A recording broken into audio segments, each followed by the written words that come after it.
12절에서 15절 말씀을 교독합니다. 여호와를 경외하는 자 누구냐? 그가 택할 길을 그에게 가르치시리로다. 그의 영혼은 평안히 살고 그의 자손은 땅을 상속하리로다. 여호와의 친밀하심이 그를 경외하는 자들에게 있으며 그의 언약을 그들에게 보이시리로다. 내 눈이 항상 여호와를 바라보면 내 발을 그물에서 벗어나게 하실 것이미로다. 아멘. 시편 25편은 다윗이 곤경에 처했을 때 지은 시입니다. 다윗은 수많은 곤경을 만났지만은 그는 그 곤경을 이겨내고 승리한 인물입니다. 우리가 세상을 살아갈 때 여러 가지 어려움을 만날 수 있습니다. 시험이 없는 인생은 없습니다. 고난이 없는 인생은 없습니다. 뜻밖의 문제들을 우리는 맞닥뜨리기도 합니다. 그러나 우리가 세상 살아가는 동안 많은 어려움이 있어도 진정으로 그리스도인답게 살 수 있는 깊은 지혜가 있다면 그 지혜는 무엇일까요? 하나님을 경외하는 것입니다. 지난주에 이어서 하나님을 경외함에 대해서 말씀을 나누고 있습니다. 다윗은 수많은 그 어려움을 겪으면서 도대체 무슨 힘으로 그 어려움을 이겨낼 수 있었을까? 위험하고 두려운 상황을 직면하고 인간의 지혜로는 해결할 수 없는 한계 상황을 만나기도 하는 거죠. 그런데 그런 어려움들을 그가 어떻게 극복할 수 있었을까? 어찌할 수 없는 그런 상황을 만날 때 그가 어떻게 그 위기들을 이겨낼 수 있었을까? 우리 또한 어떤 마음의 준비를 해야 될 것인가? 그런 준비를 언제 해야 될 것인가? 문제를 딱 만나가지고 그때서 준비하려면 준비가 안 되죠. 준비는 미리 하는 게 준비잖아요. 준비가 안 된 채로 만나게 되면 이게 수습이 안 돼요. 수습이 안 돼요. 마음의 준비를 하고 있어야 돼요. 제가 어릴 때 초등학교 때 방학하기 전에 우리 선생님이 그 종업식이라고 합니까? 그 마지막으로 이야기를 들려주잖아요. 방학 잘 보내라고. 그런데 다른 애들 다 떠들고 있는데 나는 선생님의 얘기를 귀를 기울여 들었어요. 겨울인데 만약 얼음 위에 가다가 빠지거든 얼른 손과 발을 쭉 뻗어라.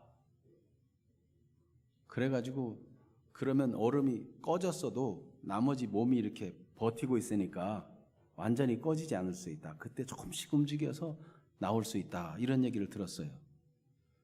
그거 뭐 대수롭지 않게 그냥 듣고 흘릴 말이지만 그 겨울에 정말 그런 일이 생겼어요. 괜히 호기를 부리다가 얼음이 녹아가지고 이 고무다리처럼 이렇게 들어갔다 나왔다 막 그렇게 해요. 곧 깨질 거잖아요. 야, 용기 있는 사람 건너와봐. 저쪽에서 건너오고 또 저쪽에서 용기 있는 사람 건너와봐. 그리고 수차례 하다가 내가 결정적인 순간에 건너가다 빠진 거예요. 괜히 객기 부리다가 죽을 뻔했어요. 그런데 그 순간 선생님의 말씀이 생각나가지고 쫙 뻗었어요. 그렇게 해서 기어나와 사는 거죠. 준비는 미리, 마음은 미리 딱 알아야 될 지식은 미리 가지고 있어야 되는 것입니다.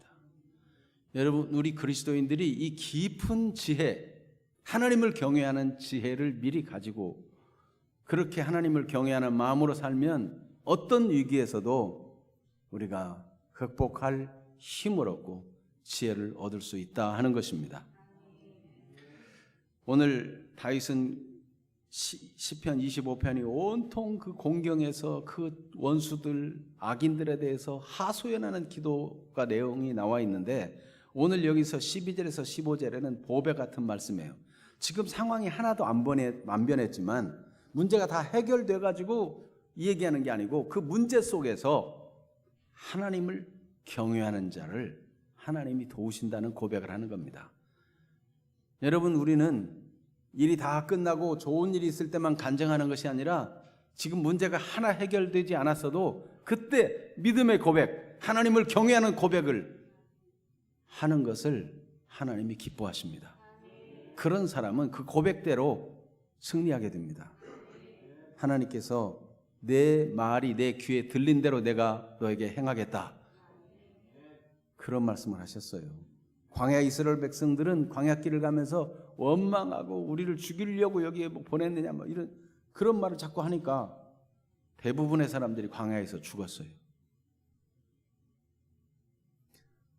오직 어떤 상황을 만나더라도 믿음의 말을 하고 하나님을 경외하는 중심으로 살아가는 분들이 되시기를 축복합니다. 코로나 바이러스가 아무리 사람들이 많아지고 확산되어도 하나님을 경외하는 중심을 놓치지 않게 되기를 축복합니다. 그게 지혜예요. 자, 그러면 하나님을 경외하는 사람에게는 어떻게 해주신다고 말씀하는지 12절의 다윗의 고백을, 담대한 고백을 함께 읽겠습니다. 여호와를 경외하는 자 누구냐? 그가 택할 길을 그에게 가르치리로다. 아멘. 그가, 여호와를 경외하는 자에게 그가 택할 길을 그에게 보이시로다. 앞에 그는 누구겠어요?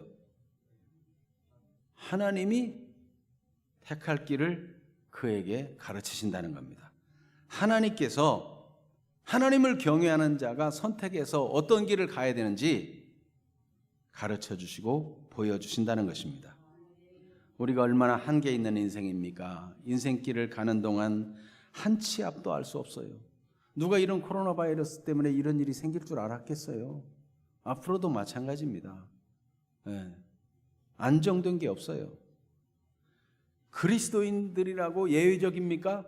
예수 믿는 사람이니까 코로나 바이러스 안 걸리게 해줄게.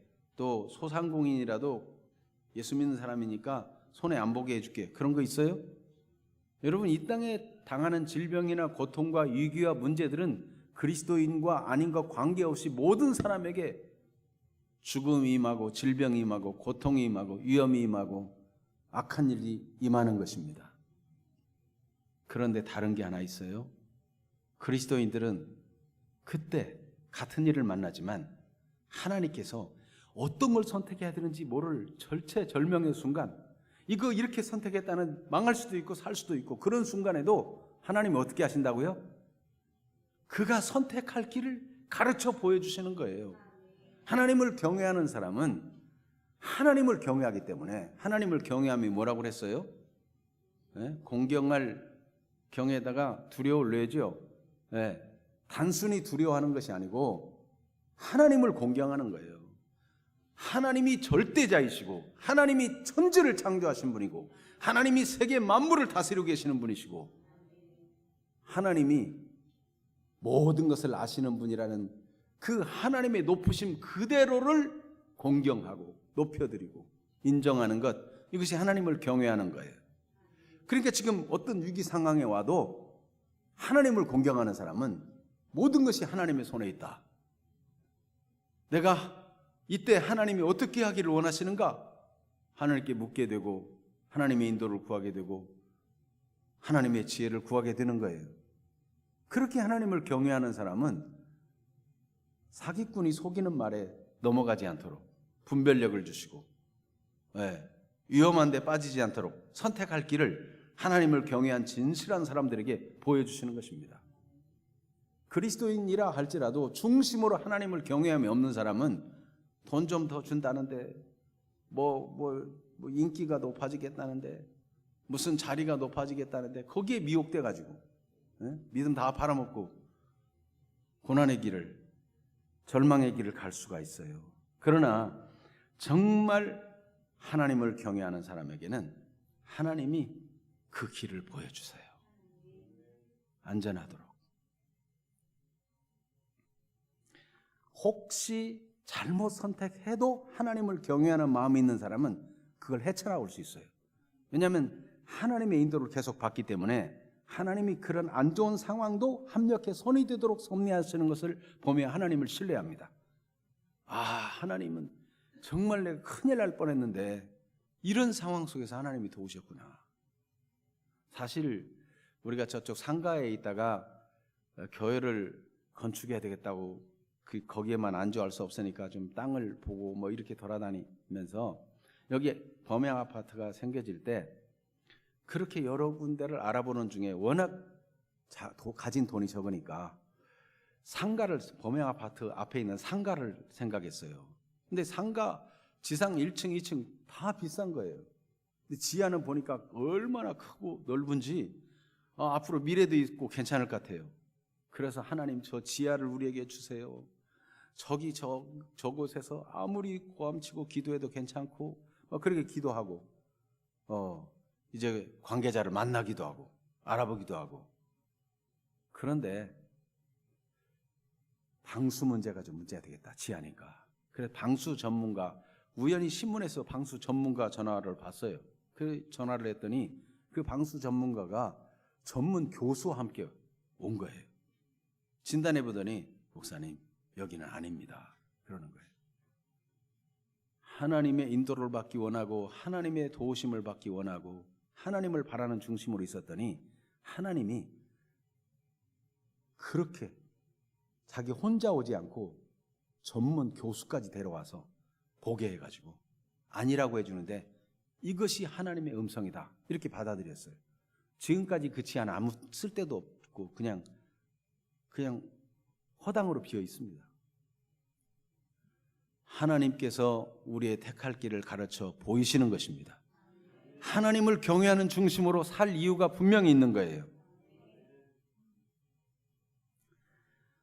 그런데 하나님을 경외하지 아니하고 사람과 상황을 자꾸 두려워하면 일이 꼬이게 돼요.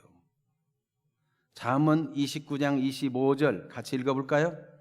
사람을 두려워하면 올무에 걸리게 되거니와 여호와를 의지하는 자는 안전하리라. 아멘.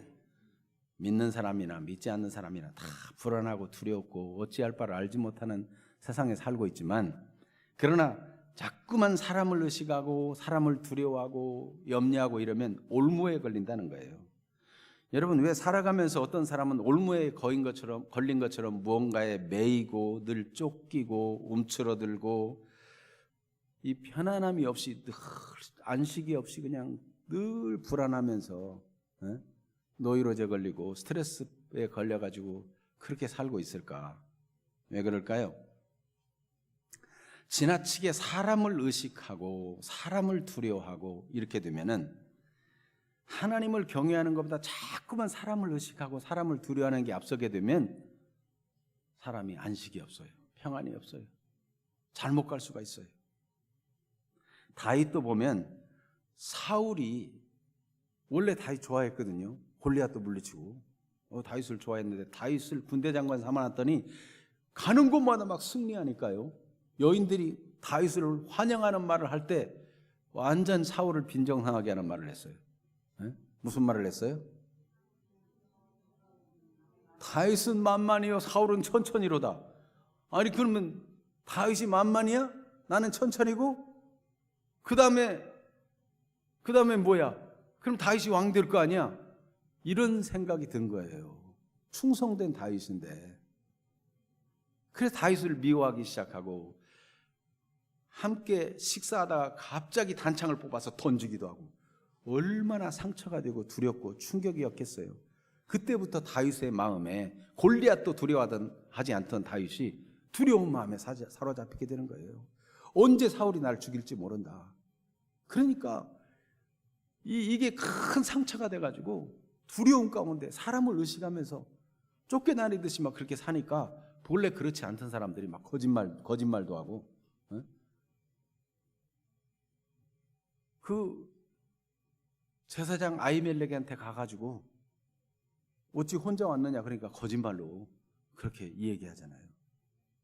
그리고 칼 없이도 골리앗도 물리친 사람이 그 블레셋 장군을 물리친 칼이 거기 있다 보니까 그 칼 달라고 칼 가지고 다니고 사울이 막 계속 두렵게 해요. 바위 하나 두고 막 아슬아슬하게 피하고 이런 상황을 계속 겪다 보니까 다윗이 이게 사람 두려워하는 마음이 깊어졌어요. 병이 든 거예요. 하나님만 경외하고 하나님 의지해야 되는데 너 워낙 그런 상황에만 쪼이다 보니까 그래서 아이고 내가 이러다가 제명에 못 살겠다. 저 이방 나라로 갔어요. 그랬더니 이 블레셋 나라에 갔더니 말이에요. 블레셋 장수들이 다 알아보는 거예요. 어? 저 사람이 누군 줄 아느냐고. 지금 망명해 온 게 아니고 우리 염탐하러 온 거고 이제 저 골리앗을 죽인 사람이 아니냐고 막. 그런 얘기가 들리는 거예요. 그러니까 어떻게 합니까? 너무 두려운 나머지 아기스 왕 앞에서 침을 흘리고 막 그적거리고 막 미친 채 하는. 사람 두려워하니까. 사람 두려워하면 사람이 참 망가지는 거예요. 여러분, 우리가 같은 그리스도인이라도 너무 사람 의식하고 사람 두려워하고 그러면 괜히 말이에요. 피해 망상증에 걸리고, 인간관계가 어그러지고 남 원망 잘하고 뭔가 이렇게 조금만 일해도 자꾸 유감을 삼고 그런 경향이 생겨요. 특별히 엄한 부모님 밑에서 막 어떻게 혼나고 어려움 속에서 그렇게 막 눌려 지내다 보면 사람이 두려워. 사람이 하나님을 두려워야 되는데 자꾸 사람 두려워하는 법이 있어가지고 사람 눈치 보면서 그렇게 하다 보면 인생이 이 참 안타깝게도 파괴적인 일이 생기게 돼요. 그러나 여러분, 과거가 혹시 그런 일이 있었다 할지라도 주 예수 그리스도를 믿어 구원받은 우리는 하나님의 자녀가 되었습니다. 하나님이 머리털까지 세심받았다고 세밀하게 돌보시겠다고 말씀합니다. 예수 그리스도를 믿음으로 하나님을 아빠 아버지라 부르짖게 되었는데 그 아빠 하늘의 아빠는 우리를 사랑하는 아빠입니다. 우리를 어떤 위기에서라도 돌보시고 건지시는 강한 책임감이 있는 아빠이십니다. 그러므로 사람을 두려워하는 그 습관에서 벗어나 하나님을 경외하는 사람들이 되기를 바랍니다. 상처들이 치유받게 되기를 바랍니다. 하나님만 의식하고 자꾸만 이게 습관을 버려야 돼요. 습관은 의도적으로 그래 나는 죄에 대해서 죽었다. 나는 이제 더 이상 사람을 두려워하지 않는다. 나는 그리스도와 함께 살았다. 부활의 능력이 나와 함께한다. 내가 하나님만 경외하리라. 사람이 되게 어찌하리요. 여호와께서 나를 돕는 자이신데 사람이 나를 어찌하리요. 이러면서 당당하게 돈을 따라 움직이지 아니하고 돈을 사랑함이 일만하게 뿌리가 되는데 내가 돈을 따라가지 않겠다. 사람을 두려워하지 않겠다. 하나님은 나를 도우신다. 이런 선포를 하면서 이겨내야 돼요. 다윗도 사실 시편 25편 전체를 보면 얼마나 괴로운가 몰라요. 3절에도 보면 주를 바라는 자들은 수치를 당하지 아니하리니와 까닭 없이 속이는 자들은 수치를 당하리이다. 까닭 없이 속이고 그냥 괴롭히고 이게 내 죄 때문인가 막 이런 생각도 들고 17절에도 내 마음에 근심이 많사오니 나를 고난에서 끌어내소서. 나의 곤고와 환난을 보소서. 원수들을 보소서. 그 수가 많고 나를 심히 미워하나이다. 얼마나 고통스러운 순간인데도요, 그때 하나님을 경외하는 자에게는 하나님이 택할 길을 보여주신다. 이런 고백을 하는 거예요.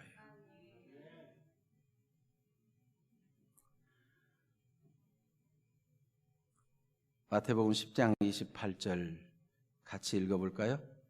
몸은 죽여도 영혼은 능히 죽이지 못하는 자들을 두려워하지 말고 오직 몸과 영혼을 능히 지옥에 멸하실 수 있는 이를 두려워하라. 아멘. 사람 두려워하지 말고 하나님을 두려워하는 사람, 하나님을 경외하는 사람, 이런 사람은 계속 치유가 나타나고 담대해지고 승리의 사람이 되는 것입니다. 하나님을 경외할 때 사람을 두려워하고 상황을 두려워하면 이렇게 잘못되지만 하나님을 경외할 때 어떻게 됩니까? 하나님이 택할 길을 가르쳐 보이신다 그랬는데 여기 갈라디아서 1장 10절 말씀 같이 읽어볼까요? 이제 내가 사람들에게 좋게 하랴 하나님께 좋게 하랴 사람들에게 기쁨을 구하랴 내가 지금까지 사람들의 기쁨을 구하였다면 그리스도의 종이 아니니라. 참 얼마나 담대합니까? 바울 사도는 내가 사람 기쁘게 하려고 목회하는 게 아니다. 사람들이 막 온갖 말로 이런 말 저런 말로 얼마나 참 힘들어요. 그러나 내가 사람의 기쁨을 구하였다면 그리스도의 종이 아니다. 나는 사람을 기쁘게 하기 위한 그런 목회를 하는 것이 아니고 그런 사역을 하는 게 아니고 하나님을 경외함으로 하나님 앞에서 하나님이 맡긴 일을 감당한다, 이런 당당함을 가졌어요. 다윗도 비록 어려운 상황이 있지만 하나님을 경외함을 든든히 지키고 흔들리지 않기로 다짐하고 있는 모습을 보게 됩니다. 다윗이 하나님을 경외할 때 골리앗을 이겼죠. 그 골리앗 앞에 달려가면서 고백한 내용이 사무엘상 17장 45절에서 47절인데, 45절은 제가 있고 46절은 여러분이 있고 47절은 같이 있고 한번 해보겠습니다. 사무엘상 17장 45절, 다윗이 블레셋 사람에게 이르되 너는 칼과 창과 단창으로 내게 나아오거니와 나는 만군의 여호와의 이름 곧 내가 모욕하는 이스라엘 군대의 하나님의 이름으로 내게 나아가노라. 오늘 여호와께서 너를 내 손에 넘기시리니 내가 너를 쳐서 내 목을 베고 블레셋 군대의 시체를 오늘 궁중의 새와 땅의 들짐승에게 주어 온 땅으로 이스라엘 하나님이 계신 줄 알게 하겠고. 같이 봅니다. 또 여호와의 구원하심이 칼과 창에 있지 아니함을 이 무리에게 알게 하리라. 전쟁은 여호와께 속한 것인즉 그가 너희를 우리 손에 넘기시리라. 아멘. 사울 왕이 갑옷도 주고 칼도 주고 다 줘봤는데 투구 쓰고 갑옷 입고 걸어보니까 사울은 보통 사람보다 어깨 위는 더 크다고 그랬어요. 다윗은 소년인데 안 맞는 거예요. 그러니까 내게 이거 맞지 않다고 다 벗어놓고 그냥 목자로서 입고 다니는 그냥 그 옷, 목자의 제구, 물맷돌, 돌 5개 들고 달려가는 거예요.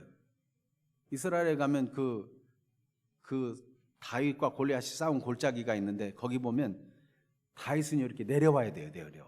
내려와야 돼요. 내려와가지고 만약에 패하게 되면 도망갈 길도 없어요. 또 이렇게 언덕을 기어 올라가야 되니까. 다윗은 하나님을 경외함으로 담대하게 골짜기를 내려와서 골리앗과 대진하는데 막대기 하나 들고 오는 다윗을 보고 골리앗이 내가 무슨 개인 줄 알고 막대기 들고 오느냐, 그렇게 조롱을 했어요. 내가 너를 저 들짐승에게 새에게 먹이로 주겠다, 뭐 이런 얘기를 합니다. 그때 다윗이 기가 하나도 안 죽어요. 왜요? 하나님을 경외하니까 담대해집니다.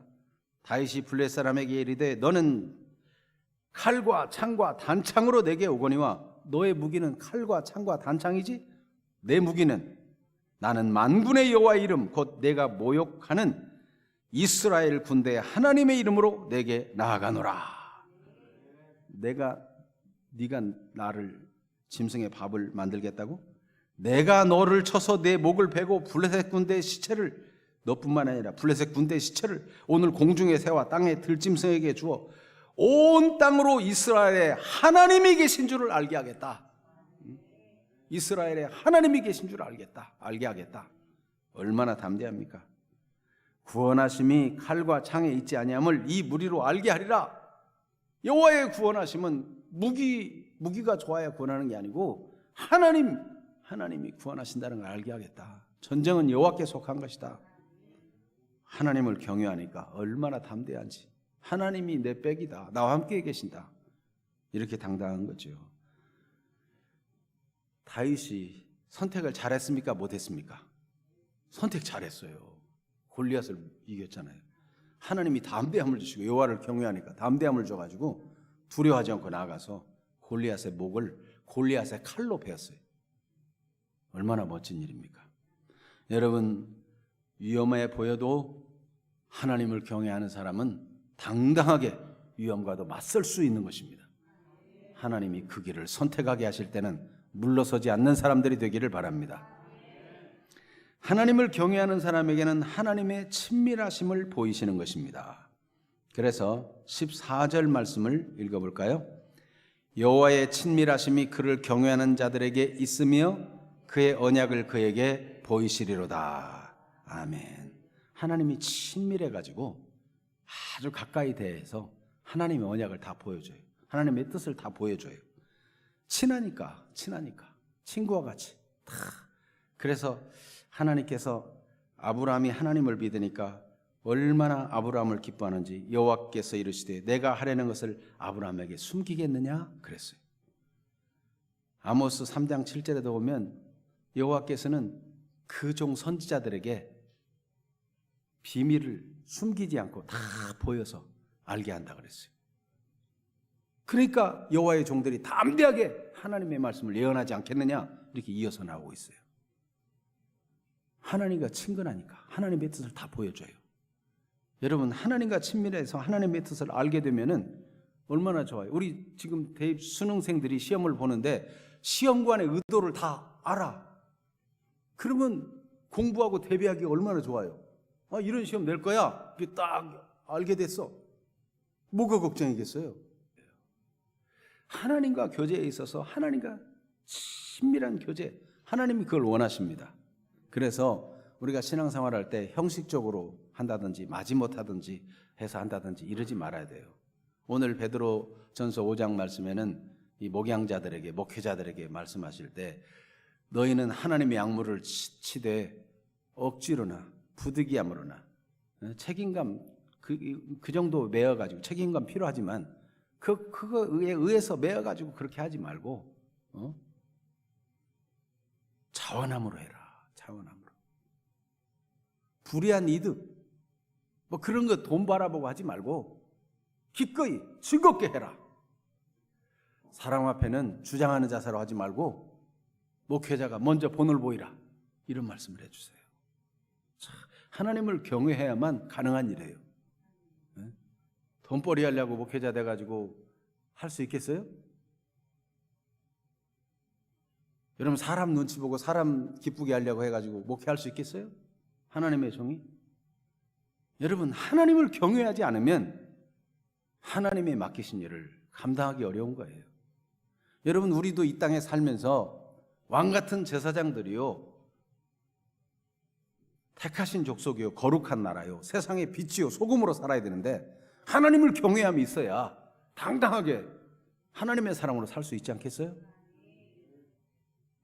하나님과 친밀한 사람, 이것이 하나님을 중심으로 경외하는 자에게 주어지는 거예요.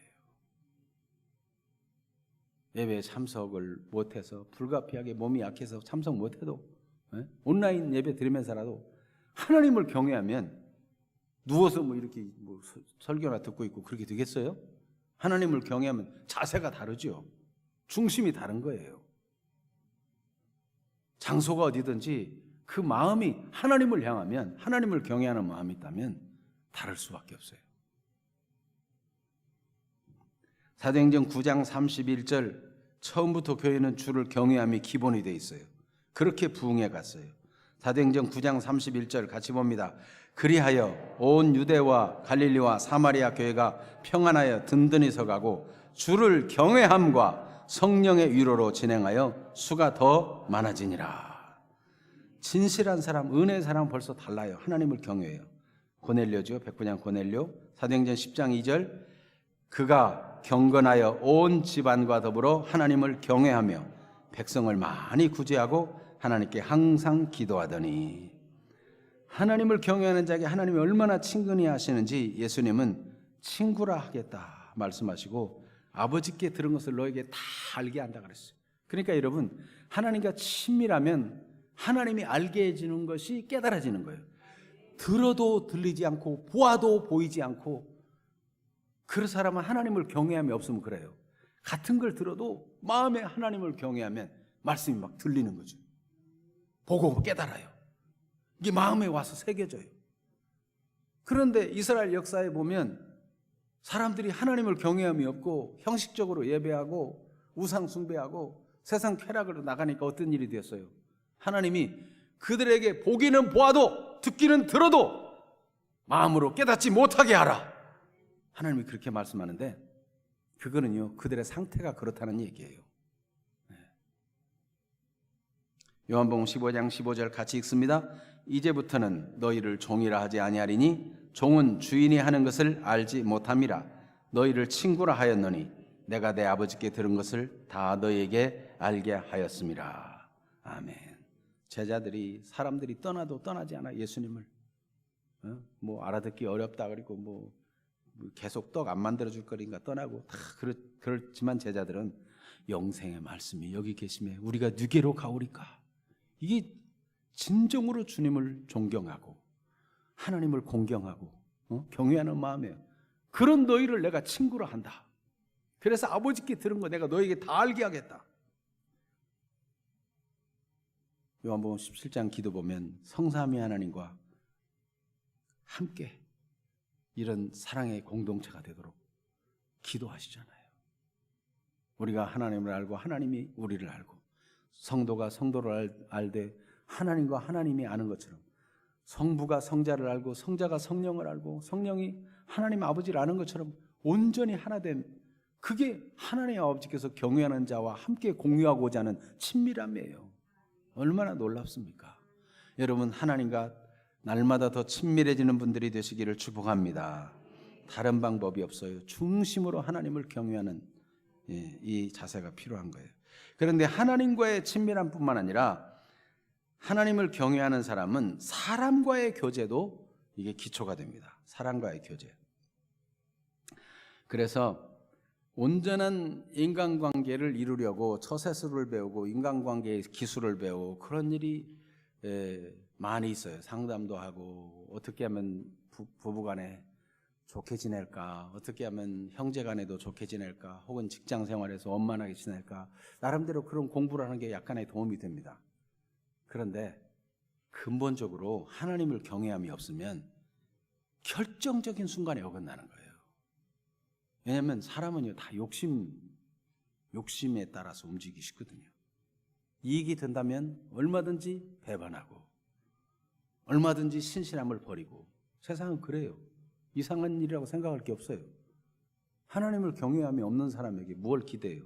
그러니까 하나님을 경외하지 않는 사람, 믿지 않는 사람과 멍에를 같이 매지 말라 그랬는데, 믿지 않는 사람과 결혼하면 그 사람이 믿고 하나님을 경외하는 자로 돌아올 때까지는 고생이에요. 그럴 수 있을지도 확실하지 않아요. 믿는다고 하는데 뭐 장로님 아들이니 목사님 아들이니 하는데 진짜는 하나님을 경외함이 없이 종교생활만 배운 사람하고 결혼하면, 껍데기만 보고 결혼하면 또 고생이에요. 하나님을 경외함이 없으면 이게 중심이 안 돼 있기 때문에 동업을 한다. 믿지 않는 사람하고 동업. 여러분, 하나님을 경외함이 없으면 올바른 건전한 인간관계가 지속될 수 없어요. 결정적인 순간에 배반합니다. 하나님을 경외하는 자가 온전한 인간관계를 이룰 수 있어요. 하나님을 경외하는 사람은 무슨 말을 해도 덕을 세우려고 하고, 인간관계를 할 때도 빛을 비추고 소금의 역할, 내가 희생해서라도 주님의 영광을 나타내야지 이러는 거예요. 욕심을 따라 결정하지 아니하고 하나님의 뜻이 무엇일까 이렇게 결정하고, 자기 이익되는 대로 가기보다는 이 사람을 어떻게 하면 구원할까, 전도하려고 자기를 희생하기도 하고, 불쌍히 여기기도 하고, 이 사람이 하나님 몰라서 자꾸 이렇게 되는구나, 긍휼히 여기는 마음이 생기는 거예요. 그러니까 인간관계를 좋게 할 수밖에 없어요, 하나님의 자녀들은. 여러분, 진짜 하나님을 경외하고 진실하게 하나님을 섬기는 사람은 어디에 가든지 형통할 수밖에 없는 겁니다. 이 성경대로. 하나님과 친밀해지지, 인간관계도 친밀해지지, 다 좋은 거예요. 물론 그렇게 좋은 사람을 세상이 몰라볼 수 있어요. 어떤 사람이 입사 면접을 하러 갔습니다. 면접을 하는데 이런저런 얘기를 물어보더니 종교가 있느냐? 예, 있습니다. 무언가 기독교입니다. 옳다. 그러면은 일요일 날에 회사 바쁜 일이 생겼을 때 출근할 수 있느냐? 절대 안 합니다. 그러면 교만할 것 같고, 이 사람이 속으로 생각하기를 예배를 드리고 가서 처리하겠습니다. 합격했을까요? 떨어졌을까요? 떨어졌어요. 어떻게 잘 알죠? 다음에 또 입사 면접을 갔습니다. 또 이런저런 얘기 묻다가 혹시 종교 있느냐? 있습니다. 무엇인가? 기독교입니다. 또 물어보는 거예요. 회사가 바쁜 일 있을 때 교회 안 가고 좀 출근할 수 있겠느냐? 예배를 드리고 가서 일을 처리하도록 하겠습니다. 그랬더니 이 사람은 한 가지 더 질문을 하는 거예요. 그 예배 시간에 꼭 처리해야 될 만한 급한 일이 있으면 어떻게 하려고 그러느냐. 그러니까 이 사람이 총명한 눈을 또릿또릿하게 뜨고 사장님을 보면서 말했습니다. 하나님은 살아계시거니와 지금까지 내가 살아오는 동안 예배보다 더 우선적이고 더 급한 일은 만나본 적이 없습니다. 예배 드리고 처리하면 오히려 일이 더 잘 처리됩니다. 하나님이 살아계시기 때문입니다. 이렇게 아주 똑똑하게 얘기했어요. 떨어졌을까요? 그겠을까요? 이렇게 신실한 사람이라면 사장에게도 회사에도 충실하겠구나. 알아보는 사람이 있어요. 여러분, 몰라보는 사람 때문에 떨어졌을 때 실망하지 말아야 돼요. 진짜 알아볼 사람은 알아보는 거예요. 여러분, 괜히 여러분을 이용이나 해먹다가 어느 적당한 순간에 자를 사람하고 직장 생활을 하면 되겠습니까? 끝까지 책임지고 더 발전할 수 있도록 도와주고 밀어줄 그런 신실한 사람과 함께 일해야지. 네? 몰라줄 사람은 아예 몰라주는 게 그게 은혜예요. 알아봐주는 사람, 그 눈이 있는 사람, 하나님이 주신 사람이 있어요. 여러분, 하나님을 경외하며 하는 자는 반드시 잘 되는 것입니다. 그 자신만 잘 되는 것이 아니라 그 후대까지 잘 되는 것이에요. 그래서 에베소서 5장 21절 같이 볼까요? 그리스도를 경외함으로 피차 복종하라. 성도들끼리 하나님을 경외하는 마음을 가지고 피차 서로를 높여주고 존중하고 귀하게 여기고, 또 믿지 않는 사람에 대해서도 어떻게 해요? 베드로전서 3장 15절 같이 읽어봐요. 너희 마음에 그리스도를 주로 삼아 거룩하게 하고 너희 속에 있는 소망에 관한 이유를 묻는 자에게는 대답할 것을 항상 준비하되 온유와 두려움으로 하고. 아멘. 신실하게 하나님 경외하고 믿음으로 사니까 도대체 저 사람 속에는 뭐가 있을까? 어떻게 저렇게 이익을 따라 살지 아니하고 심지가 굳게 저렇게 신실하게 살까? 비밀을 물을 때 예수 그리스도를 믿기 때문이요, 하나님을 경외하기 때문인 것을 이야기할 때 어떻게 하라고요? 온유와 하나님을 경외하는 마음으로, 두려움으로 하라는 거예요. 혹 이 영혼이 구원받을까? 혹 이 영혼이 은혜에서 떨어지지 않도록 하나님을 경외하는 마음으로 대화를 하는 거예요. 여러분, 그리스도인들은 매사에 대화를 그렇게 하는 거죠. 그러니까 인간관계를 좋게 가질 수밖에 없어요. 다시 안 먹는다 그리고 침 뱉고 돌아선 우물에는 어떻게 된대죠? 또다시 그 우물 찾게 된대요. 그러나 그리스도인들은 평상시 관계를 늘 좋게 해가지고, 어떤 사람은 직장을 막 계속 옮기는 사람이 있어. 다시 안 볼 것처럼 막 함부로 하고 나가고 소문이 다 돌아. 믿는 사람이 그러면 절대로 안 되죠. 하나님의 영광을 나타낼 사람들이 하나님을 경외함으로 하나님과 친밀할 뿐만 아니라 사람과의 관계도 좋게 하는, 이게 진짜 하나님을 경외하면, 중심으로 하나님을 섬기면 그렇게 되는 것이죠. 하나님을 경외하는 사람에게 어떤 복을 주실 것인가? 그 어려운 상황 속에서도 다윗은 믿음으로 고백하고 있습니다. 어떤 복이 있나요? 그의 영혼이 평안히 살고 잘 된다는 것입니다. 그래서 사무엘상 25장 6절 말씀, 먼저 13절 오늘 본문 13절 읽어볼까요?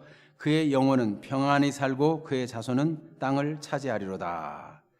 그의 영혼은 평안히 살고, 이 평안하다는 게 얼마나 강력한 건지 몰라요.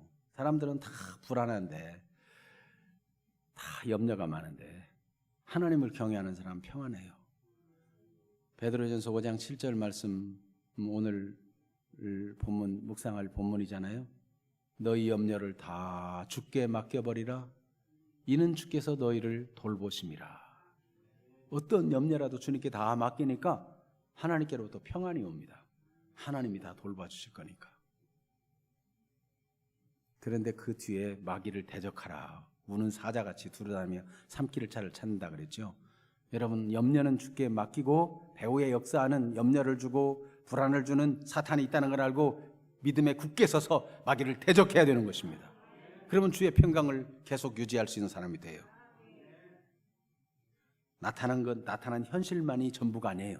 배후에 영적 세력이 있다는 것을 알아야 돼요. 그래야 계속적인 하나님 경외와 평안을 누릴 수 있어요.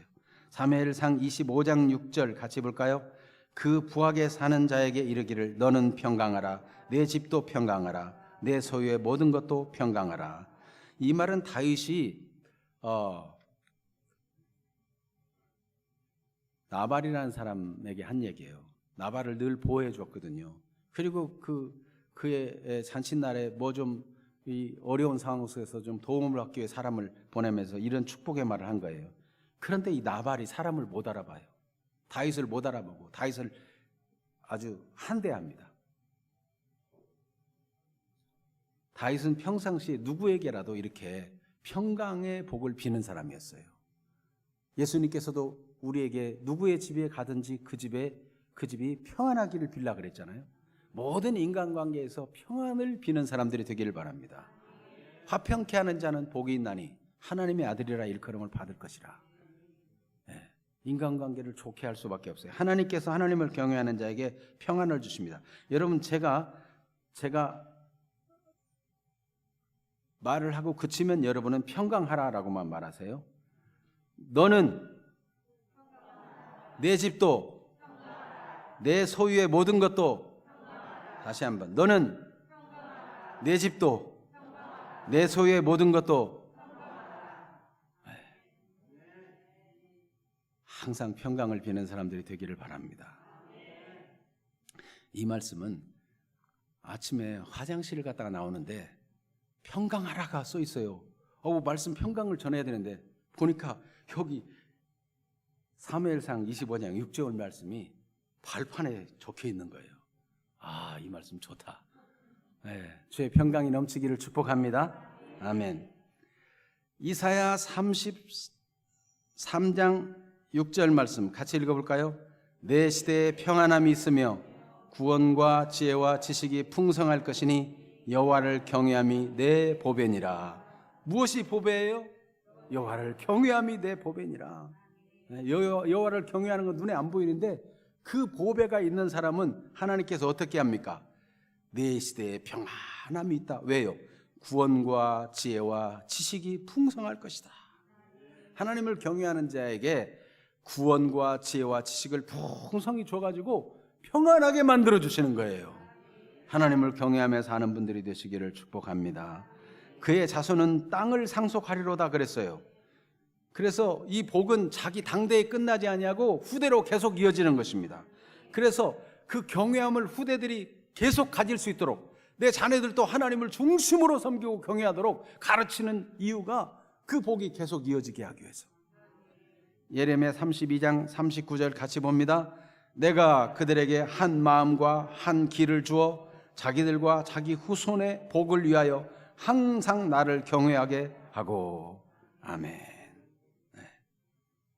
항상 하나님을 경외해서 자기 후손과 자기들이 다 복을 받게 하려고 하나님이 원하신다는 거예요. 그래서 그런 마음을 주겠다. 내 눈이 항상 여호와를 바라본다 그랬어요. 15절 같이 봅니다. 내 눈이 항상 여호와를 바라보면 내 발을 그물에서 벗어나게 하실 것이미로다. 본문 15절. 다시 읽어봐요. 시편 25편 15절. 내 눈이 항상 여호와를 바라보면 내 발을 그물에서 벗어나게 하실 것이미로다. 아멘. 여러분, 다윗이 그런 위기 속에서도 항상 여호와를 바라본다는 거예요. 어떻게 그런 마음이 생겨요?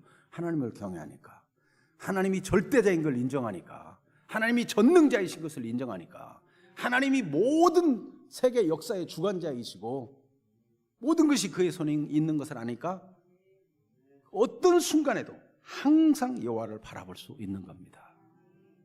그래서 시편 121편 1절 2절에도 보면 나의 도움이 어디서 올꼬? 나의 도움이 어디서 올꼬? 하고 멀리 산을 바라봅니다. 저 산 너머 나를 지원하는 원군이 오나? 바라보는데 오지 않아요. 그러나 다윗은 진짜 도움, 하나님의 사람들은 진짜 도움은 어디서 온다고 알아요? 하나님께로. 네. 2절 시편 122편 121절 1편 2절에 같이 봐요. 나의 도움은 천지를 지으신 여호와에게서로다. 하나님을 경외하는 자는 하나님의 도움, 이 하나님의 도움을 간절히 바라요. 시편 42편 5절도 같이 읽어볼까요? 내 영혼아 내가 어찌하여 낙심하며 어찌하여 내 속에서 불안해하는가? 너는 하나님께 소망을 두라. 그가 나타나 도우심으로 말미암아 내가 여전히 찬송하리로다. 하나님을 경외하는 사람은요, 어떤 상황 속에서라도 자기 영혼을 추스를 줄 아는 사람이에요. 내 영혼아 어찌하여 낙심하며 어찌하여 내 속에서 불안하여 하는가? 이 불안한 마음이 들 때 네가 하나님이 계시는데 어찌해서 불안해하느냐? 하나님을 경외하는 내가 계속 불안해서 되겠느냐? 하나님께 소망을 두라. 그가 나타나 도우심으로 말미암아 내가 여전히 찬송하리로다. 얼마나 소망을 가집니까? 여러분, 불안이 변하여 찬송으로 바뀌어지는 것을 보게 될 것입니다. 하나님을 경외하는 사람은 그런 불안한 상황 속에서 불안에 잡히지 않아요. 불안을 이기는 거예요. 생명이 사망을 삼킴받은 거나 마찬가지예요. 일반적으로는 사망이 다 생명을 삼키죠. 그런데 예수 그리스도께서는 부활로 생명이 사망을 삼킨 바가 되었어요. 이 부활의 권능이 지금도 우리와 함께하는 것입니다. 여러분, 생명의 능력으로 살아가는 그리스도인들이 다 되시기를 축복합니다. 기도하겠습니다. 우리가 세상 사는 날 동안 깊은 지혜가 필요한데 그 지혜는 하나님을 경외하면서 나옵니다. 오늘 무슨 일이 있어도 하나님을 공경하고 하나님을 경외하는 사람이 되기로 마음먹고 어떤 위기의 상황에서도 하나님만 경외하고 하나님과 친밀한 걸 소중하게 여길 수 있는 그런 사람 되겠다고 다짐하며 하나님께 한번 말씀드리는 시간이 되기를 바랍니다. 하나님은 우리의 귀에 들린 대로 행하실 것입니다. 믿음으로 고백하는 시간, 믿음으로 하나님 앞에 선언하고 내 귀에 들리고 하나님에게 들리고 그리고 내가 그렇게 살아가기를 다짐하는 시간 되기를 바랍니다. 다 같이 기도하겠습니다. 하나님 아버지,